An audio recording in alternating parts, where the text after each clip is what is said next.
जदि घरे पैसार समस्या देखा देउथाए तेबे माता लक्ष्मी फटो पाखरे 5टी कौड़ी रखी पूजा करिबा परे हलदिया कपड़ारे बांधी पैसा रखुथिबा स्थान रे रखिबा द्वारा समस्या दूर होइथाए। जदि परिवार लोक माने खुशी एवं संतुष्ट रहिबाकू चाहुथांती तेबे कौनसी शुभ मुहूर्त रे गंगा जल घर भितरे छिंचिबा द्वारा परिवार लोक माने खुशी एवं संतुष्टि प्राप्त करिथांती। जदि मनरे खराब विचार उत्पन्न हेउथाए तेबे 5टी गोलमरीच को हाथ में रखी 4 छक स्थान रे 4 दिगकू एवं गोटिए ऊपर को पकाई पछकू न अनाई आसीबा द्वारा समस्या दूर होइथाए। धला सूतारे केशर द्वारा रंग करी व्यवसाय स्थल रे बांधिबा द्वारा लाभप्रद होइथाए एवं व्यवसाय रे उन्नतिर जोग मध्य सृष्टि होइथाए। जदि व्यवसाय रे अधिक लाभ प्राप्त करिबा पई चाहुथांती तेबे जिनिस किनिबा पूर्वरु 21 टंका कोनसी भिकारी किंबा साधु लोकंकु अर्पण करी जिनिस किनिबा पई जिबा द्वारा अधिक लाभ प्राप्ति होइथाए। प्रत्येक सोमवार दिन बेलपत्र रे केशर रे ओम नमः शिवाय लेखि शिवलिंग रे अर्पण करिबा द्वारा व्यवसाय रे आसुथिबा समस्त बाधा विघ्न दूर होई सफलता प्राप्त होइथाए। जदि व्यवसाय रे सफलता प्राप्त करिबा पई चाहुथांती तेबे प्रत्येक मंगलवार दिन 11टी ओष्ठपत्र रे लाल चंदन रे राम नाम लिखि हनुमान मंदिर रे अर्पण करिबा द्वारा व्यवसाय वृद्धि होइथाए। जदि घरे सकारात्मक शक्तिर प्रभाव हेबा पई चाहुथांती तेबे सकाळ एवं संध्या समय रे घरे कर्पूर जळाइबा द्वारा सकारात्मक शक्तिर संचार वृद्धि पाइथाए।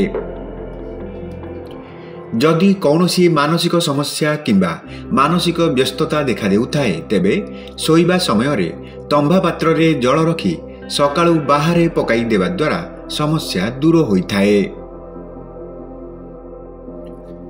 जीवन रे आसुथिबा समस्त बाधा विघ्न एवं समस्या को दूर करिबा पई पिंपुड़ी को अटा चीनी खाइबा पई देबा सहित पक्षी माननकु दाना खाइबा को देबा द्वारा समस्त समस्या दूर होइथाए। जदि जीवन रे सदासर्वदा हस खुशीर परिवेश प्राप्त करिबा पई चाहुथांती तेबे प्रत्येक दिन बरगछ ओस्तगछ निंब गछ एवं कदली गछरे पानी देबा द्वारा ताहा प्राप्त होइथाए। जदि जीवन रे सदासर्वदा खुशी एवं सुख समृद्धि रे रहिबा पई चाहुथांती तेबे प्रत्येक दिन गाय को प्रथम तैयारी करिथिबा रुटी खाइबा पई देबा द्वारा देवतांको आशीर्वाद प्राप्त हेबा सहित जीवन सुखमय होइथाए। जदि आर्थिक समस्या सदासर्वदा लागि रहुथाए किंबा पैसा अभाव हेउथाए तेबे मनी पर्स रे चांदीर 4 कणिया खंडटीए रखिबा द्वारा समस्या दूर हेबारे मध्य साहाय्य करिथाए। जदि जीवन रे उन्नति साधन हेउ नथाए किंबा कार्य रे सफलता मिलु नथाए तेबे 9 मुखी रुद्राक्ष पिंधिबा द्वारा समस्या समाधान हेबा सहित कार्य रे सफलता मध्य प्राप्त होइथाए।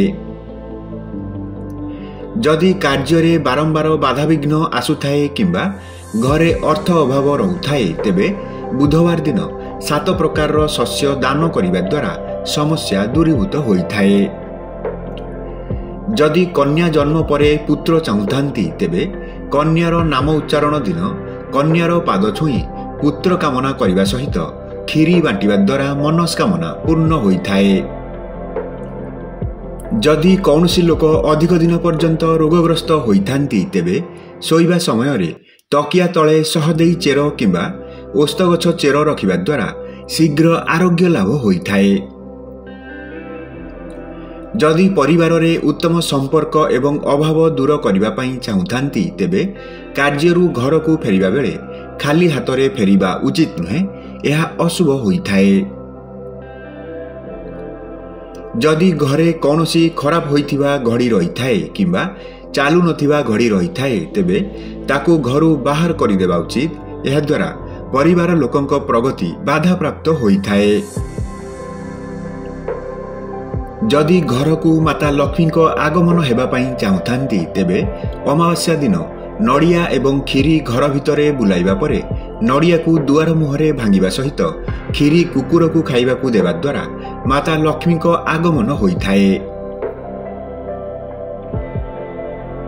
जदि कौनसी कारणरू मृत्युतुल्य शरीर पीड़ा हेउथाए तेबे अटार रुटी रे सोरिष तेल लगाई मुंड उपरे 7 थर बुलाइबा परे गाई किंबा मईसी को खाइबा को देवा द्वारा शरीर पीड़ा दूर होइथाए। जदि विद्यार्थी माने अधिक बुद्धि एवं विद्या प्राप्त करिबा पई चाहुथांती तेबे मंगलवार किंबा शनिवार दिन सुंदराकांड पाठ करिबा द्वारा ताहा प्राप्त होइथाए। जदि पिलामानकर पाठरे मन लागु न थाए तेबे प्रत्येक रविवार दिन पिलांको द्वारा सूर्यंको पूजा करिबा सहित लुण न खाइबा एवं गुड़ दान करिबा द्वारा माता सरस्वतींको कृपा प्राप्त होइथाए। जदि शुक्लपक्ष शनिवार दिन ठारू 7टी शनिवार घर मुख्य द्वार रे सोरिष तेलर दीप जालिबा परे परदिन दीपरे बळीथिबा तेल को ओस्त गछ मूलरे ढाळंती। एहा द्वारा घरे धन वृद्धि होइथाए। जदि कौनसी मनस्कामना पूर्ण करिबाकू चाहुथांती किंबा कौनसी समस्या देखा देउथाए तेबे गोटिए नड़ियारे निज लंबर लाल सूताकू बांधी नदी रे प्रवाहित करिबा द्वारा इच्छा पूर्ति होइथाए। जेउ लोक प्रत्येक दिन पक्षी मानंकू दाना खाइबा पई देउथांती तांकर समस्त ग्रह दोष दूर होइथाए एवं विपत्ति मानसिक समस्या सहित पैसा पत्र समस्या मध्य दूर होइथाए। जदि समाज रे धन दौलत एवं मान सम्मान चाहुथांती तेबे रविवार दिन तंभा पात्र रे जल सहित किछि चाउल लाल फूल एवं लाल चंदन मिसाई सूर्य को अर्घ्य देवा द्वारा सफलता मिलिथाए।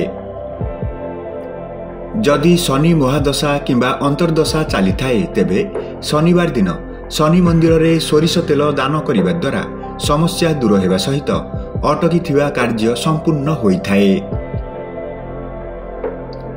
जदि कौनसी कार्य रे बाधा विघ्न आसुथाए किंबा कार्य अधारे अटकी थाए तेबे शनिवार दिन तंभा पात्र रे ओस्त गछ मूल रे जल अर्पण करिबा सहित संध्या समय रे सोरिष तेलर दीप ओस्त गछ मूल रे जालिबा द्वारा समस्या दूर होइथाए। जदि कौनसी शुभ कार्य रे सफलता प्राप्त करिबा पई चाहुथांती तेबे जीवा समय रे मशाणी रे गोटिए पैसा पकाई जीवा द्वारा कार्य रे सफलता संभावना वृद्धि होइथाए। जेउ घरे प्रत्येक दिन शंख ध्वनि करा जाए सेठारे केबे भी नकारात्मक शक्तिर बास होई न थाए एवं सेही घरे धन वृद्धि मध्य होइथाए। शिव पुराण अनुसारे जेउ लोक प्रत्येक दिन संध्या समय रे शिवलिंग पाखरे दीप प्रज्वलन करे तांकर धन केबे भी कम होई न थाए एवं सर्वदा वृद्धि पाइथाए। 11टी गोमती चक्र को हलदिया कपड़ा रे बांधी माता लक्ष्मींकर मंत्र उच्चारण पूर्वक व्यवसाय स्थल रे थिबा पैसा बाक्स रे रखिबा द्वारा व्यवसाय रे वृद्धि होइथाए। एही वीडियोटी को लाइक शेयर एवं चैनल को सब्सक्राइब करिबा पई आपण मानंकु अनुरोध।